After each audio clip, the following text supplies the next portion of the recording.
Mitos al descubierto.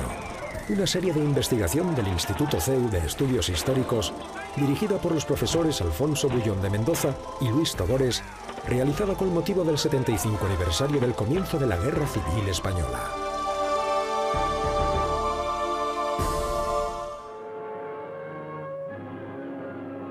Uno de los aspectos más llamativos de la Guerra Civil Española es la feroz persecución que contra la religión y el clero se desató en la mayor parte del territorio republicano.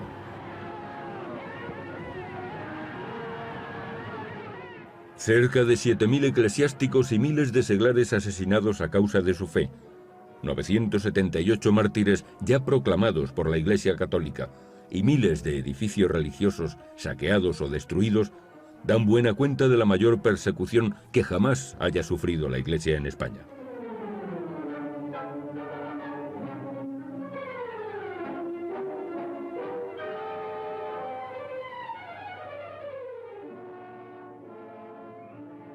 Persecución religiosa.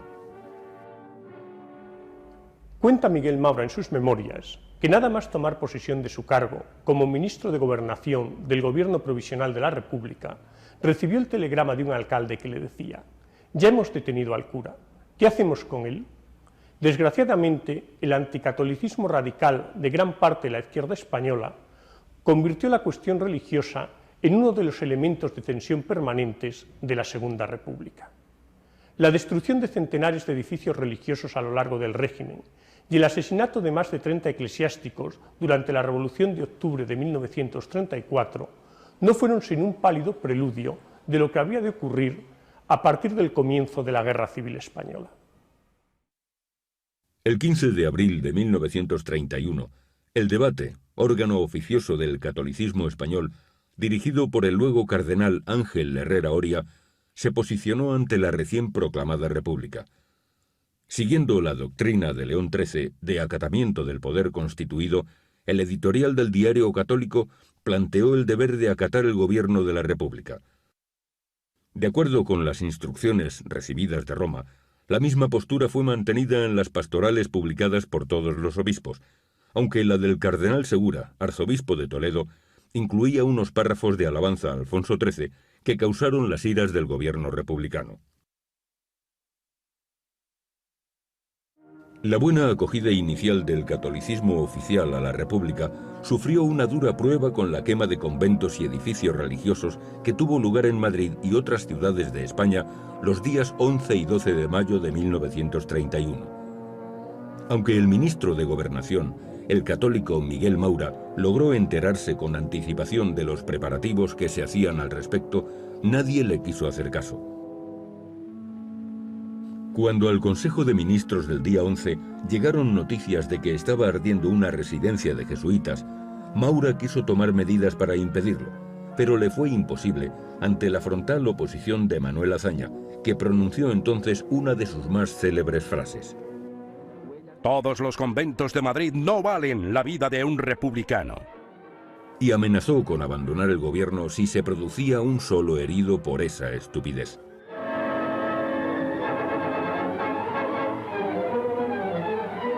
Ante la barra libre e incendiaria, el tumulto aumentó de intensidad, hasta que a las 4 de la tarde se proclamó el estado de guerra, pues bastó desplegar las tropas para que se acabaran los incidentes.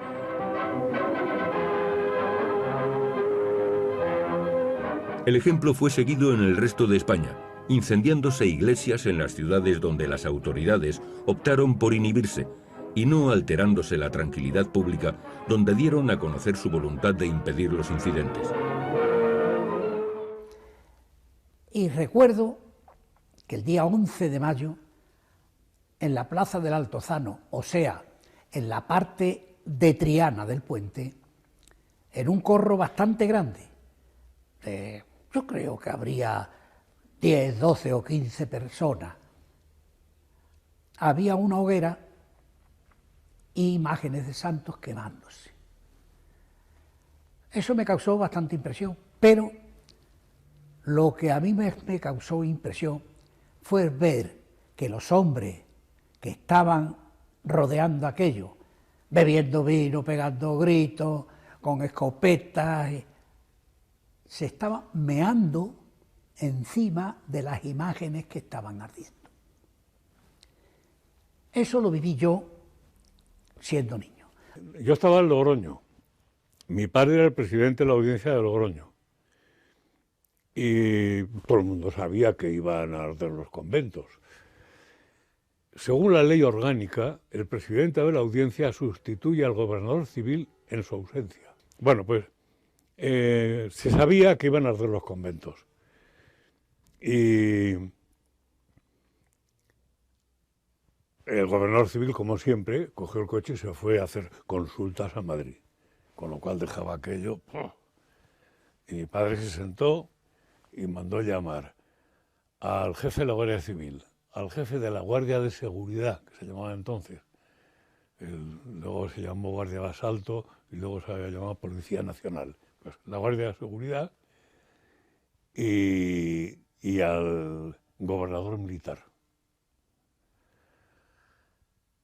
Y a los 3 o 4 capitostes de los partidos políticos izquierdistas, y los citó a todos a las 8 o a las 7 o a la hora que fuera. Y cuando estaban todos reunidos dijo, bueno, señores, ustedes saben, porque es Vox Populi, que hoy van a arder los conventos. Hemos oído algo. Señor teniente coronel, no sé qué, de la Guardia Civil, ¿usted sabe qué es lo que dicen los estatutos de la Guardia Civil? Que tienen que defender la propiedad, no sé qué, y las vidas de las personas. Espero que lo sepa cumplir esta noche. ¿De qué forma? Pues con la que usted tiene armas. Ustedes tienen armas, ¿no? Pues serán para algo. Al de la Guardia Municipal lo mismo. Y al gobernador militar, usted, como sustituto, por si la cosa se pone peor, tiene que tener la tropa acuartelada, tal, no sé qué. Bueno, pues señor gobernador, entonces, si es preciso, hemos de hacer fuego. Pues claro, y al aire no, al bulto, pero hombre, por Dios, ¿qué cosas me pregunta usted?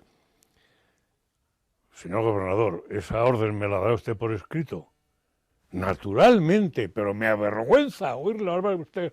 A ver, el secretario, no hace falta, yo testigo, no hace falta.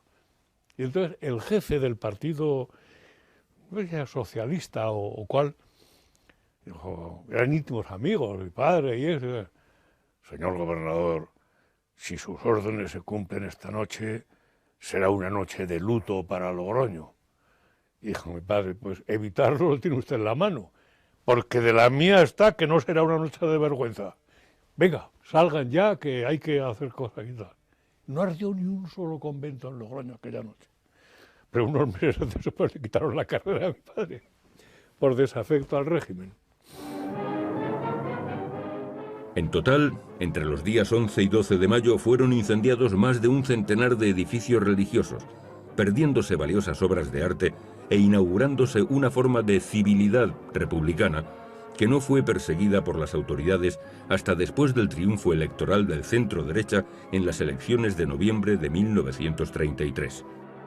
La quema de conventos de mayo de 1931 tuvo un impacto difícil de exagerar sobre la opinión pública católica. Tan malo como que se hubieran producido los incendios era para los católicos la pasividad de las autoridades y la justificación de los incidentes que se podía ver en la prensa republicana, donde se acusaba a los frailes de haber sido quienes habían quemado sus conventos o de haber incitado a ello con actos provocativos. Así se afirmaba en la prensa que los religiosos disparaban contra los obreros, que en las fachadas de las casas de enfrente pueden apreciarse los impactos de las balas que dispararon los frailes, que las violencias del pueblo dentro de ciertos límites han respondido siempre al fuego que les dirigían desde el interior de las fortalezas conventuales. La expulsión de España del cardenal Segura y del obispo de Vitoria, Mateo Mújica, tampoco fue un buen presagio de lo que los católicos podían esperar del nuevo régimen. Un nuevo punto de ruptura se produjo durante el debate de los artículos que hacían referencia a la religión en la Constitución de 1931. El artículo 3, que establecía la separación entre la Iglesia y el Estado, apenas fue objeto de controversia. No así el artículo 26, auténtico punto neurálgico de la Constitución, que en su primera redacción suponía no sólo la supresión del presupuesto de culto y clero, sino también la disolución de todas las órdenes religiosas y la nacionalización de sus bienes. Frente a las protestas de varios diputados católicos, la respuesta del ministro de Fomento, el radical socialista Álvaro de Albornoz, no pudo ser más contundente. Una constitución no puede ser nunca una transacción entre los partidos. No más abrazos de Vergara, no más pactos de El Pardo, no más transacciones con el enemigo irreconciliable de nuestros sentimientos y de nuestras ideas. Si estos hombres creen que pueden hacer una guerra civil, que la hagan. Eso es lo moral, eso es lo fecundo. La intervención central del debate acabó siendo la de Manuel Azaña, que pronunció aquí una de sus frases más célebres. España ha dejado de ser católica. El problema político consiguiente es organizar el Estado en forma tal que quede adecuado a esta fase nueva e histórica del pueblo español. Que haya en España millones de creyentes yo no os lo discuto, pero lo que da el ser religioso de un país, de un pueblo y de una sociedad no es la suma numérica de creencias o de creyentes, sino el esfuerzo creador de su mente, el rumbo que sigue su cultura.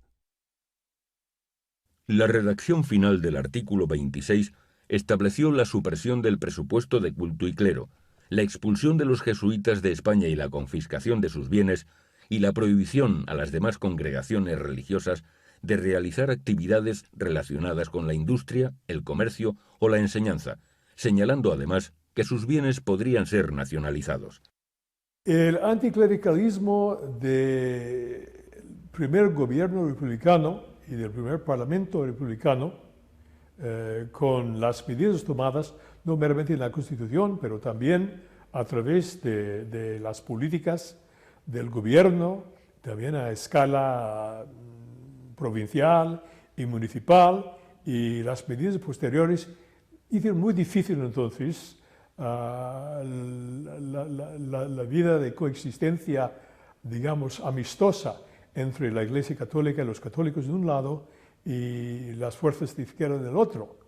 Y esto es bastante irónico porque por primera vez en la historia de España, ya por el año 31, con la venida de la República, los directores, los jefes, obispos, la jerarquía de la Iglesia estaba dispuesta entonces a aceptar la separación de la Iglesia y el Estado, más o menos según la fórmula americana de Iglesia libre dentro de un Estado libre, pero eso fue algo que no fue aceptado de ningún modo por los partidos de izquierda.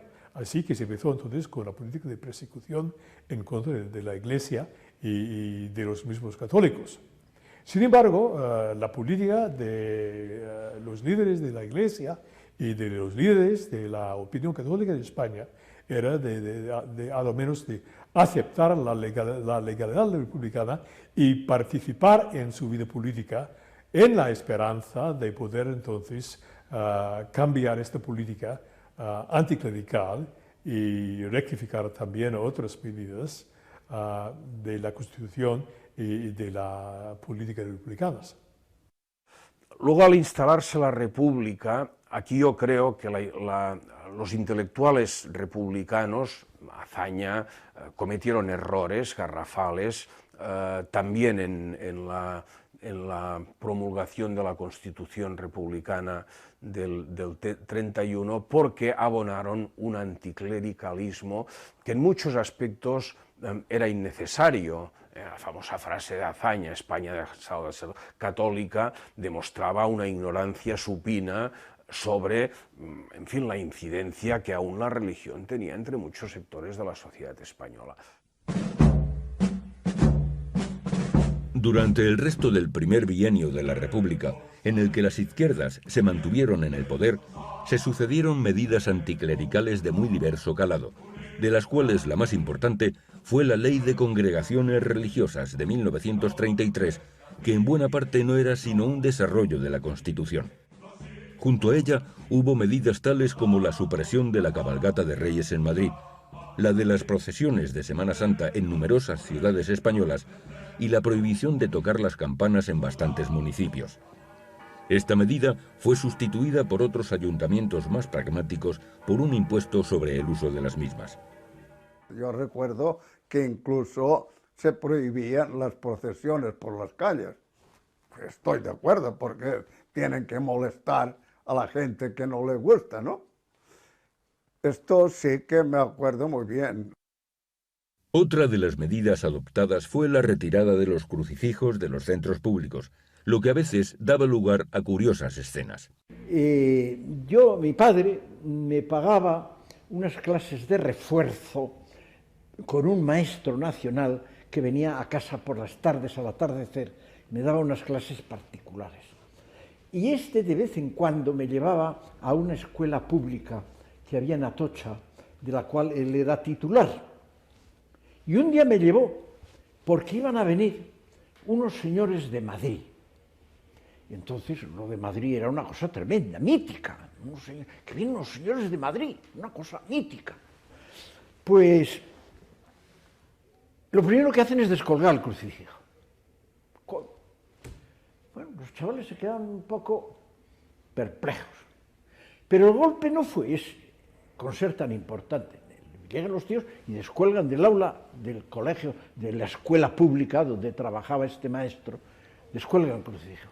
Pero va y luego, inmediatamente, de unos cajones de cartón que llevaban, sacan una figura de escayola blanca que era nada menos que la diosa Razón. Y entonces la colocan en una peana que había en el sitio del crucifijo. El triunfo del centro-derecha en las elecciones de 1933 supuso un descenso del hostigamiento anticlerical, pero cuando en octubre de 1934 entraron en el gobierno 3 ministros de la CEDA, el partido católico que había ganado las elecciones, los socialistas trataron de hacerse con el poder mediante un golpe de Estado que tuvo en Asturias su foco más importante. En un auténtico anticipo de la violencia revolucionaria que se desencadenaría durante la Guerra Civil, fueron asesinados 34 eclesiásticos, incluidos 9 religiosos de las escuelas cristianas de Turón, que se dedicaban a la enseñanza de los hijos de los mineros, y una decena de profesores y alumnos del seminario. Con la victoria del Frente Popular, en febrero de 1936, volvieron a reproducirse los ataques contra la Iglesia. Según los datos de Blázquez de Miguel, entre el 17 de febrero y el 17 de julio de 1936 se quemaron 239 iglesias y se profanaron 218 más. Vinieron y asaltaron la iglesia que estaba cerrada, pero se apoderaron del vestimento, la vestimenta que había guardada. Se vistieron los revolucionarios, comprometiendo a gente del pueblo, se vistieron, eso ya el 35 y el 36, 35-36, se vistieron de curas, de monjas, de frailes, como haciendo una procesión. Nosotros vivíamos en la glorieta San Bernardo, y a la calle San Bernardo, un poquito más arriba, había un edificio que era nuestra parroquia de la Señora de los Dolores. Y yo pertenecía a Acción Católica. ¿Por qué? Pues porque varios amigos también estaban, pues uno más, ahora allí estamos. Y recuerdo un día que estábamos en la puerta de la iglesia y había unos tíos mal encarados, como no te puedes imaginar, allí mirando a la gente y tal. Y en esto paró un taxi y bajó una señora anciana con un bastón andando a duras penas. Y uno de ellos dijo: «¡Ándate a puta! Vete a besar el culo a los curas a ver si Dios te devuelve la pata». A mí aquello, yo tenía 12 años, aquello me impresionó. Era tremendo en la República. La religión era el opio del pueblo, el enemigo del no sé qué, vamos, se atacaba a base de bien, vamos. Sin embargo, a estas alturas de 1936, había también iniciativas para defender los templos, siendo digna de destacar la efectividad del requeté de Jerez, que tras advertir al alcalde de lo que podía ocurrir si se atentaba contra las iglesias, rechazó a tiro limpio el 14 de abril a quienes trataron de asaltar el convento de San Francisco. El día 15 se presentaron 3 camionetas de guardias de asalto para reforzar a los incendiarios. Los requetés cubrieron todas las iglesias de Jerez y defendieron a tiros Santo Domingo, San Miguel, el Carmen y las Reparadoras, única que resultó dañada, pues los defensores tuvieron que huir tras agotar sus municiones.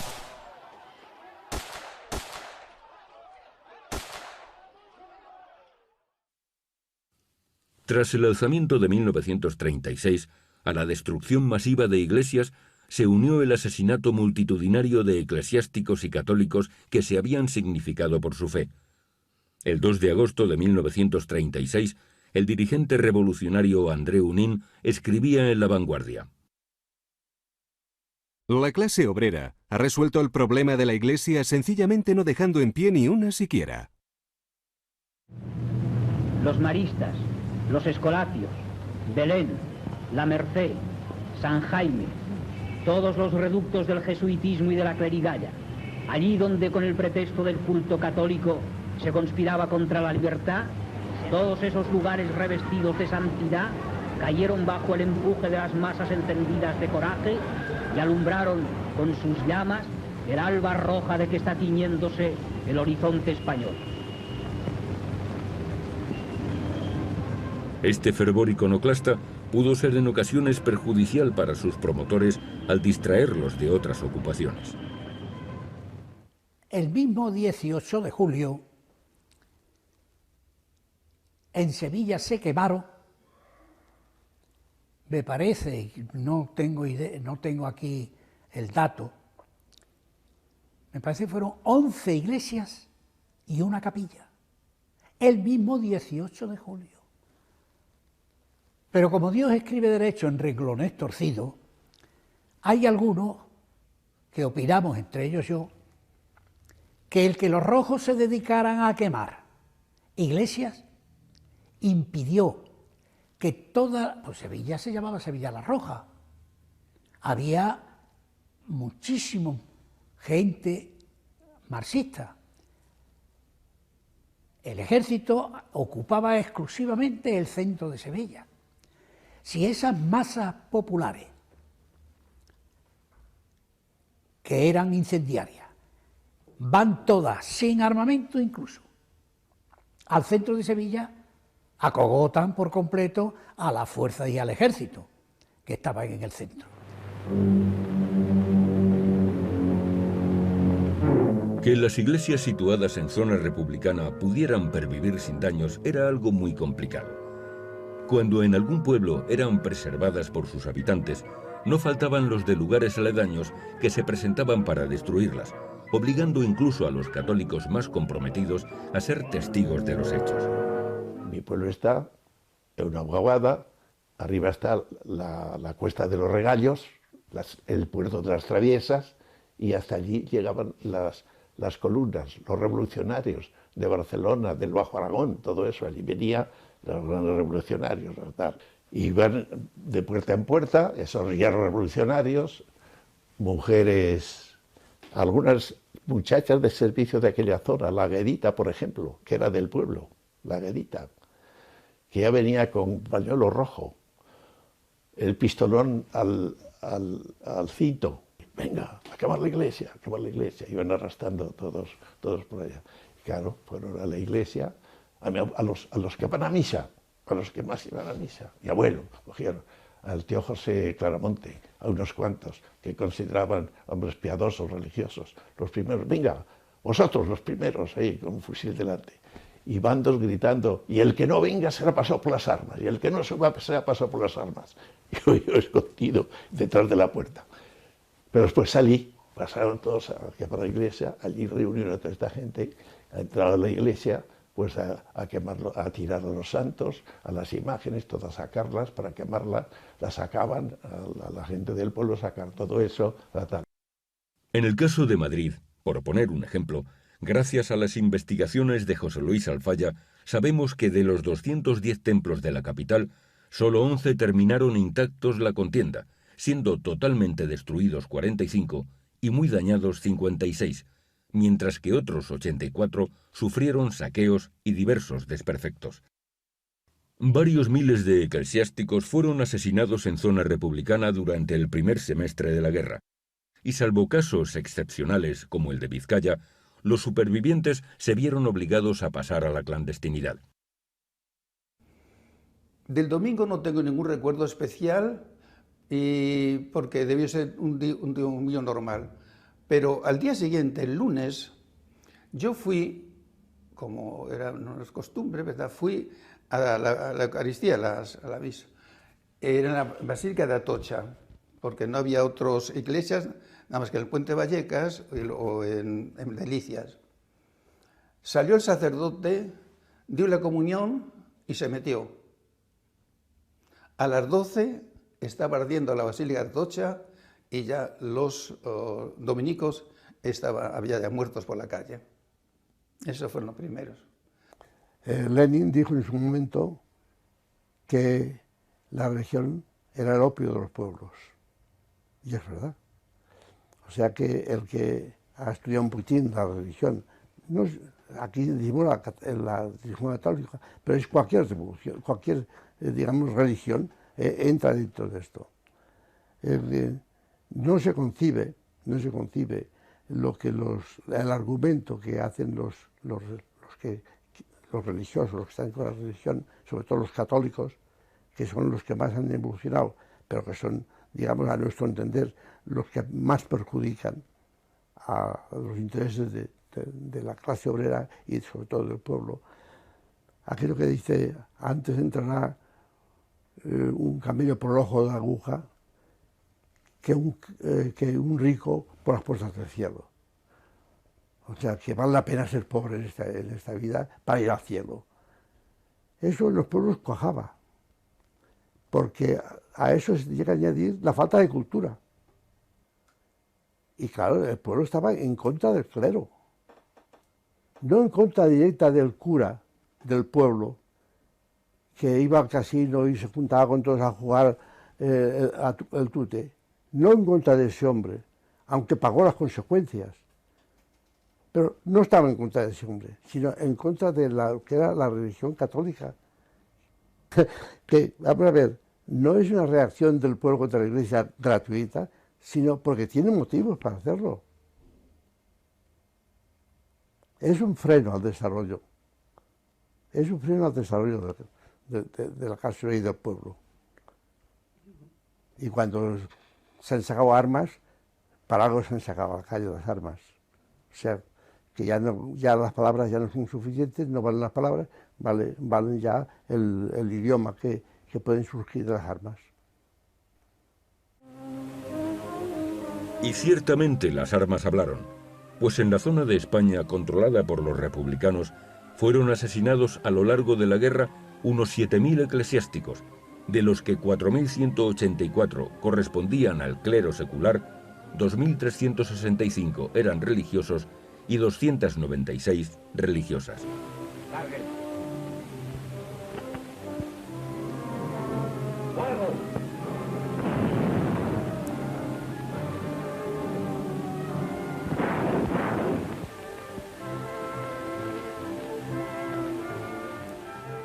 El siglo XX ha sido llamado, con toda razón, el siglo de los mártires o el siglo del martirio.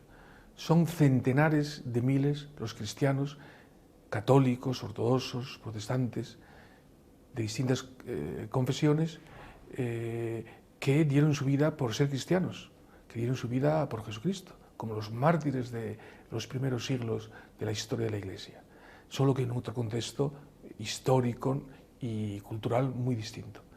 Pero son llamados con razón mártires todas estas personas que en el siglo XX prefirieron morir a traicionar su fe y a traicionar su fidelidad y su amor a Dios y a la Iglesia. Nunca en España habían sido tantos martirizados.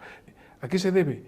Pues hay unas raíces ideológicas que vienen de atrás, que vienen de 200, 300 años antes, cuando se incuba, cuando se va incubando el germen de las ideologías ateas, es decir, de una visión del mundo centrada exclusivamente en el ser humano y en lo que el mundo da de sí, excluyendo la visión de Dios, excluyendo la fe religiosa, tachándola de opresora y de opio del pueblo.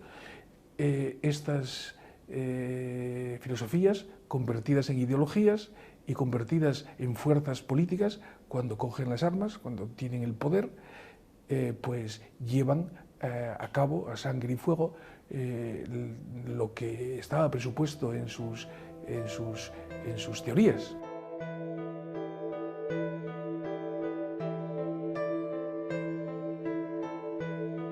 En lo que a cifras relativas se refiere, la diócesis con un mayor número de sacerdotes asesinados fue Barbastro, donde los muertos ascendieron al 90% con su obispo al frente.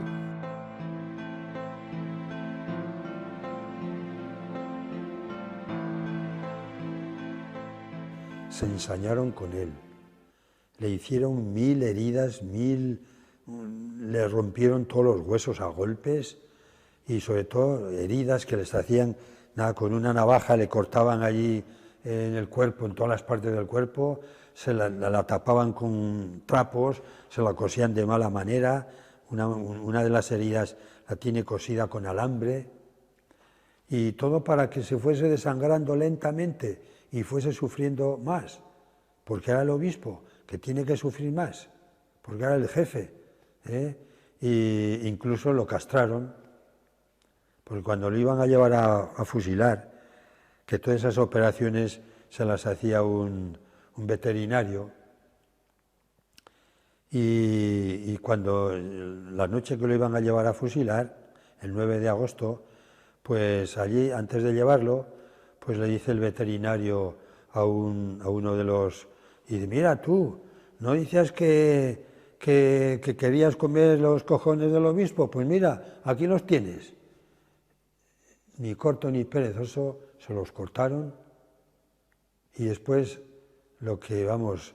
hasta dónde puede caer un ser humano, que ese fue paseando por todo Barbastro, por todas las tabernas y los bares, el trofeo, diciendo, mira qué cena me voy a dar esta noche. Y aún así al obispo lo hicieron ir andando, que llevaba las piernas rotas, pues no podía andar, pues lo ataron de brazos de uno muy fuerte y lo llevó a rastras hasta el cementerio.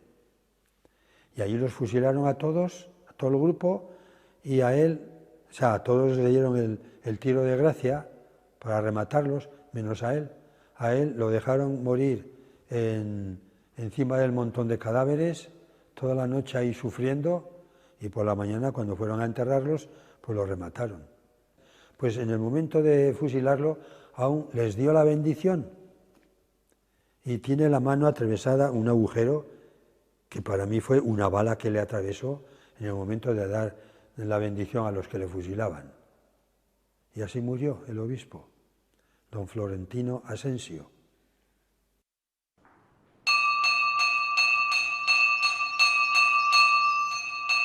Numerosas comunidades religiosas de la ciudad fueron asimismo aniquiladas. Los claretianos, en su mayor parte seminaristas de la orden, fueron concentrados en el salón de actos del Colegio de los Escolapios. Asesinados en diversas sacas, durante el tiempo que permanecieron encerrados, se prepararon para la muerte y escribieron abundantes notas de despedida. 6 de nuestros compañeros son ya mártires. Pronto esperamos serlo nosotros también. Pero antes, queremos hacer constar que morimos perdonando a los que nos quitan la vida. Querida congregación, anteayer día 1 murieron, con la generosidad con que mueren los mártires, 6 de nuestros hermanos. Hoy, día 13, han alcanzado la palma de la victoria 20, y mañana 14 esperamos morir los 21 restantes. ¡Gloria a Dios!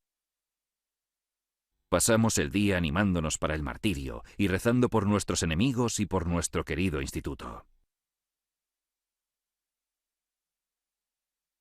Morimos todos contentos, sin que nadie sienta desmayos ni pesares. Morimos todos rogando a Dios que la sangre que caiga de nuestras heridas no sea sangre vengadora, sino sangre que, entrando roja y viva por tus venas, estimule tu desarrollo y expansión por todo el mundo.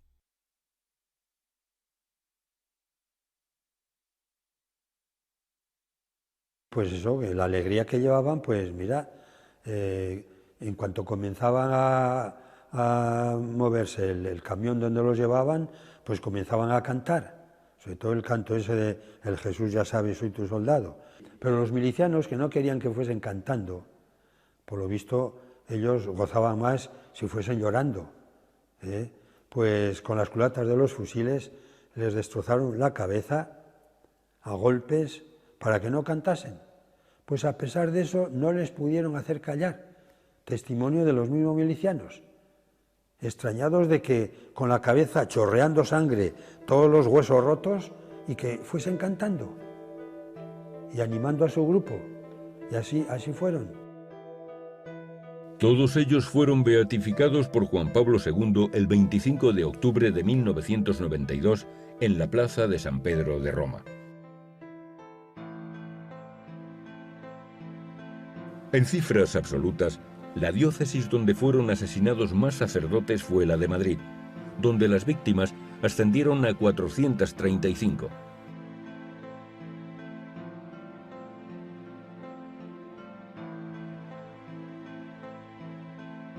Cifra a la que habría que añadir la de numerosos miembros del clero regular masculino, como 10 hermanos y un seglar de las escuelas cristianas de Griñón, asesinados a finales de julio de 1936.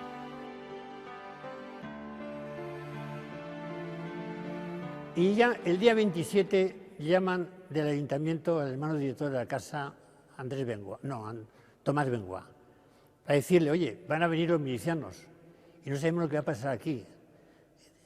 Estamos pensando esconder, no a los niños, a los hermanos, a los religiosos, no a los niños ni a los novicios, a los que tenían algún peligro.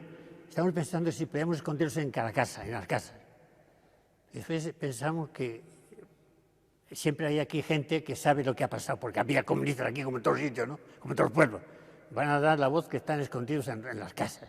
Y va a ser comprometer a las familias. Entonces, quedó así la cosa. Es el día 26. Y el día 28 ya le llaman otra vez, y ya rápido, un poco antes de comer, dice: esta tarde, menos los novicios menores, de 12 a 14 años, a 16 años, y los novicios de 16 a 18 años, y los cuidadores, todos los demás tienen que salir para Madrid en un tren procedente de Talavera de la Reina, a las 8 de la tarde.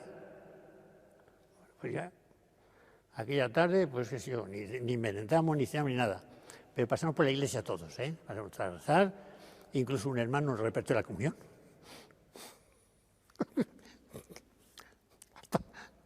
Hasta 2 o 3 veces para suminar fórmulas, porque los que quedaron aquí, ahí delante ya para despedirnos, pues eran los que eran enterrados, los que están ahí en la lápida esa, 8, 10 hermanos ancianos, el enfermero, 2 o 3 enfermos, el director y el subdirector de los pequeños.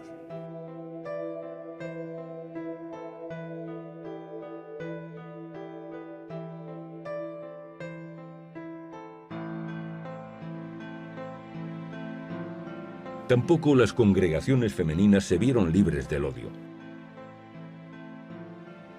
En Madrid perecieron cerca de un centenar de religiosas, entre ellas 23 adoratrices que se habían refugiado en un piso del número 15 de la calle Costanilla de Los Ángeles, sacadas de su casa el 10 de noviembre de 1936 y fusiladas en el cementerio del Este, al igual que otras 22 de las 296 religiosas martirizadas durante la Guerra Civil, fueron beatificadas el 28 de octubre de 2007. Fueron relativamente frecuentes las ocasiones en que a los ejecutados se les ofreció la posibilidad de salvar la vida a cambio de apostatar de sus creencias. Tal fue el caso de Rafael Fernández Díaz, coadjutor de la parroquia de Talavera la Real, a quien golpearon con porras de alambre para que blasfemase, obteniendo siempre la respuesta de que prefería morir a hacerlo.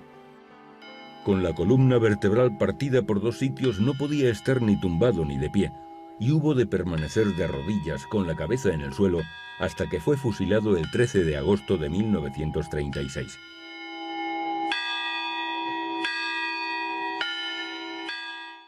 A algunos de los que se negaron a mantener relaciones sexuales se les castró antes de ejecutarlos. También hubo casos de monjas violadas, como la dominica Sor Lourdes de Gerona, que fue forzada y asesinada en compañía de su hermana Rosa. A su hermano, que pidió le matasen para no ver la escena, le sacaron los ojos con un puñal antes de darle muerte. En Valencia, Vicente Cárcel Ortí recoge martirios como el del capellán de las Hermanitas de los Ancianos Desamparados, Ángel Olmedo, a quien le sacaron un ojo, le cortaron una oreja y la lengua y por último le cortaron el cuello.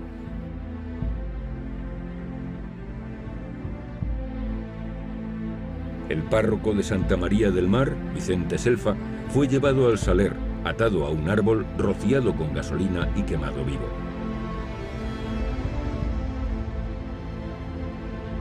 El beneficiado de San Agustín, Vicente Peretó, fue llevado a la plaza de toros, en la que le sacaron los ojos y le infligieron terribles mutilaciones. Al coadjutor de Jesús Pobre, Vicente Borrell, tras infligirle toda clase de malos tratos camino de su ejecución, se le desnudó por entero y mutiló sin piedad, metiéndole a viva fuerza sus genitales en la boca. El capellán del Ave María de Benimamet, José Peyuc Escribá, fue atado a un tranvía. Cuando unos amigos se atrevieron a preguntar dónde estaba su cadáver, se les respondió: «Id a buscar los trozos con una espuerta». El director espiritual del reformatorio de Godella, Pascual Tatay, después de haber sido torturado en una mazmorra, fue arrojado a un horno de cal que estaba ardiendo, donde se consumió totalmente a los pocos minutos. Desgraciadamente, los casos de crueldad extrema fueron numerosos. Los mártires forman parte del patrimonio más querido y más sagrado de la Iglesia. Los mártires son, en este sentido, aquellos hermanos en la fe que han seguido a Jesucristo literalmente hasta la cruz, hasta la efusión de la sangre, hasta el bautismo de sangre. Para ser declarados por la Iglesia como tales se necesita probar que su muerte ha sido solo por este motivo, es decir, solo por su fe, solo por no renunciar a su fe, es decir, solo por fidelidad a la Iglesia y a Jesucristo. En lo que fueron iglesias, casas del pueblo, donde solo había mentira y frialdad, empieza a brillar la verdad y hay calor de multitud. Una de las consecuencias de la persecución religiosa fue que la Iglesia hubo de reorganizarse en la clandestinidad para tratar de atender a las necesidades espirituales de sus fieles. Aunque en ocasiones tal tarea corría a cargo de sacerdotes que actuaban en la medida de sus posibilidades, en otras se organizaron complejos entramados que movilizaron a decenas de personas que aportaban recursos y estructuras para el culto. En el caso de Madrid, uno de los más importantes centros de culto clandestino fue el conocido como la Catedral de Hermosilla, instalado en el número 12 de dicha calle, donde residía una comunidad de religiosas reparadoras bajo la protección de la Embajada de Cuba. Allí se celebraba la misa de forma regular desde las 7 a las 11 de la mañana. Había siempre un confesor de guardia y se celebraron bautizos, bodas e incluso ejercicios espirituales. La Catedral de Hermosilla servía también como centro de irradiación del culto por toda la ciudad. Según cuenta el padre José María Llanos, por teléfono recibía el padre Ponce recados como este: que el practicante traiga inyecciones de primer grado a tal número de tal calle. Las de primer grado eran el viático, las de segundo, la extrema unción. El padre, como practicante, salía con sus cajas de inyecciones para los sanitarios y llegó a entrar en el mismo San Carlos y hasta en la prisión de militares ilustres gracias a la complicidad de milicianos rojos, siempre con las inyecciones y sus reconocimientos médicos, que acababan con una absolución disimulada.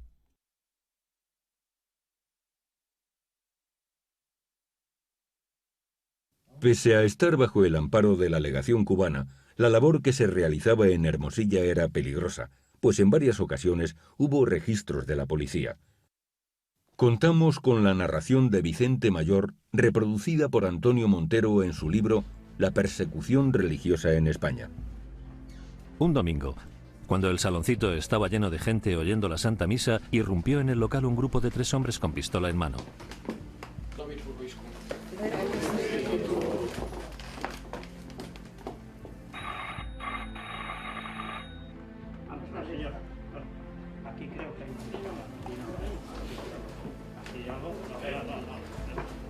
Era la Policía Roja, que obligando a todos a poner las manos en alto, llegaron hasta a no dejar al sacerdote terminar la Santa Misa.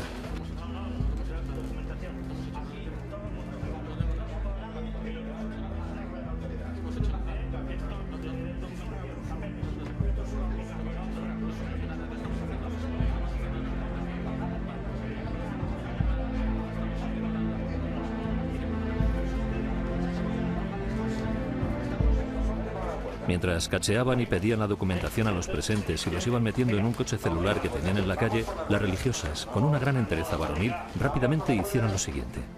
Una consumió las especies.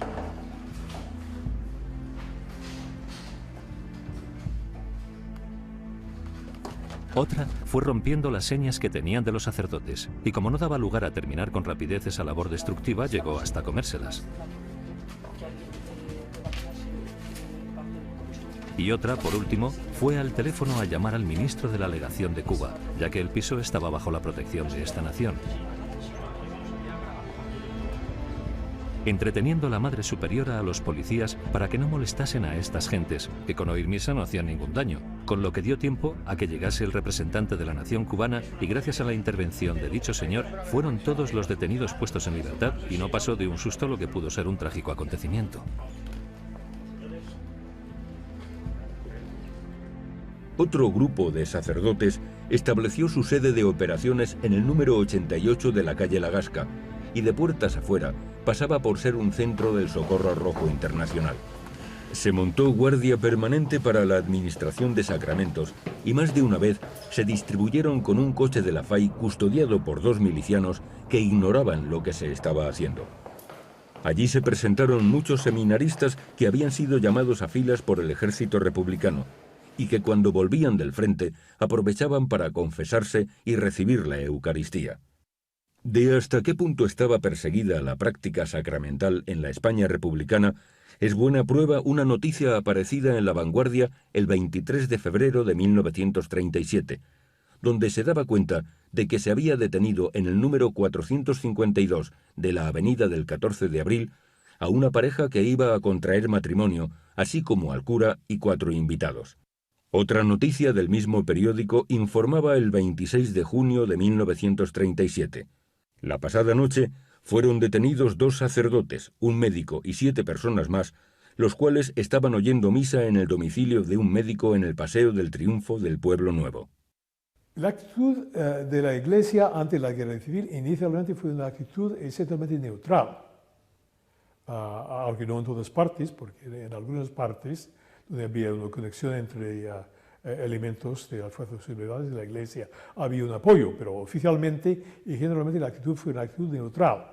Pero dentro de muy poco resultó posible mantener esta actitud, dada la enorme inclusión de la violencia anticlerical en casi todas partes de la zona republicana. Sí, la violencia anticlerical en la guerra española tuvo una resonancia bastante fuerte en la opinión internacional, sobre todo en la opinión católica, pero no meramente en la opinión católica, también en otros sectores de opinión. Fue una de las cosas realmente que más desfavoreció a los republicanos en la opinión internacional. ¿Qué país es el nuestro que nos ofrece el nivel de religiosidad barroca más interesante? La Semana Santa Sevillana, y el país que más curas y más conventos ha quemado de toda Europa Occidental. Ambas cosas a la par y metidos en el mismo tinglado. La columna de Requetés de Sevilla entramos por muchos pueblos, al principio, luego fui oficial y también entraba. No he visto ni una sola iglesia de los pueblos que conquistamos que no haya sido profanada? Pues la persecución de los años 30 en España fue tremenda para la Iglesia, empezando por la destrucción del patrimonio cultural, artístico, arquitectónico. Es incalculable lo que se ha perdido de arte, de historia, en retablos, en iglesias, en orfebrería, en pintura, en archivos históricos y en archivos vivos. En fin, la pérdida en ese campo fue tremenda y difícilmente calculable. Me pregunta usted qué efecto ha tenido la persecución. Pues ha tenido este efecto que siempre trae consigo el martirio, y es la revitalización de la vida de la Iglesia. Se notó en los años 40, en los años 50, con muchísimas vocaciones, cuando habían quedado desiertos muchos puestos, muchos sacerdotes habían muerto, habían sido asesinados, pero en los años 50 tuvieron lugar las ordenaciones de sacerdotes más amplias que se recuerdan.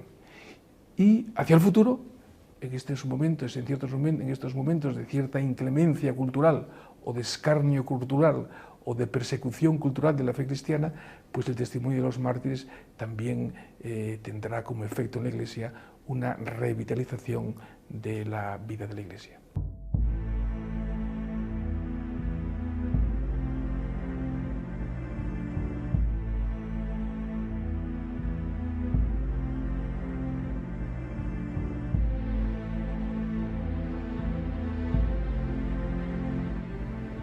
La persecución religiosa que tuvo lugar en España entre 1931 y 1939 no afectó solo a los eclesiásticos, sino también a numerosos seglares, pues no era producto de un mero anticlericalismo, sino del odio a la religión católica.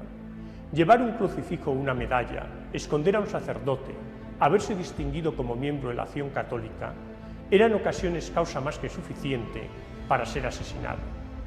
Según nos alejamos en el tiempo, esta barbarie resulta cada vez más difícil de comprender, pero sin hacerlo, no podemos entender el trasfondo religioso que tuvo la Guerra Civil Española.